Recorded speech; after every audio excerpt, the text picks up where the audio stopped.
Minkejja li l-flus ma jistgħu qatt jimlew il-vojt tat-telfa, ħassejna li għandna nagħtu daqqatit sabiex intaffu ftit mill-ħażda li ħalla warajh l-inċident sfortunat tas-Sibt li għadda. Dan stqarru magħna Dr. Michael Spiteri, konsulent mid-Dipartiment tal-Emerġenza fl-Isptar Mater Dei, li qed jieħu ħsieb l-inizjattiva ta' ġbir ta' fondi biex il-vittma Rumen Dan Udrea jintbagħat lura lejn ir-Rumanija sabiex jindifen qrib il-familja tiegħu. Sfortunatament, is-Sibt kien wieħed minn dawk il-każijiet fejn minkejja l-isforzi kollha tagħna għall-sinjur li kien involut fl-inċident ma kien hemm xejn wieħed jista' jagħmel.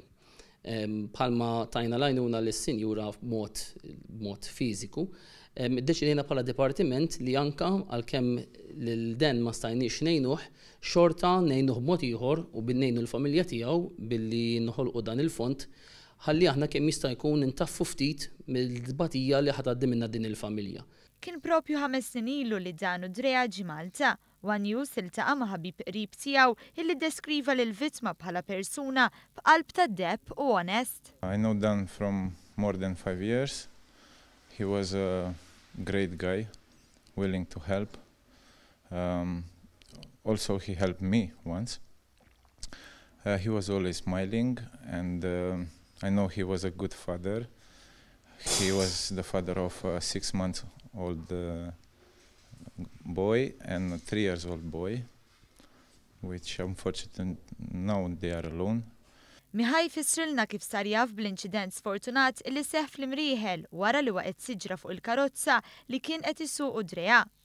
And then I was exactly here on site and obviously I couldn't work anymore. I started to find the mother or any relative which were taking care of the kids because I was concerned about the kids being alone at home or with someone I don't know. And I found out that his mother was at home with them. So I managed to contact Irina's mother, his wife's mother, and she confirmed that the kids are okay. Miħaj tem jesprimi sodisfazzjon għall-inizjattiva li ħall-isptar biex joffri l-appoġġ meħtieġ lil mart il-vittma li għadha rikoverata l-isptar u lil żewġ uliedhom. I'm very, very pleased to hear that. I know that the hospital, once he gets involved, he will raise a lot of funds and for sure the family will need these funds. And I would like to thank them in the name of Irina. Minkejja li fi ftit sigħat inġabru l-fondi meħtieġa anke b'daqqatit tajba tal-Malta Community Chest Fund, id-donazzjonijiet jistgħu jkomplu jsiru fuq is-sit www.youcaring.com.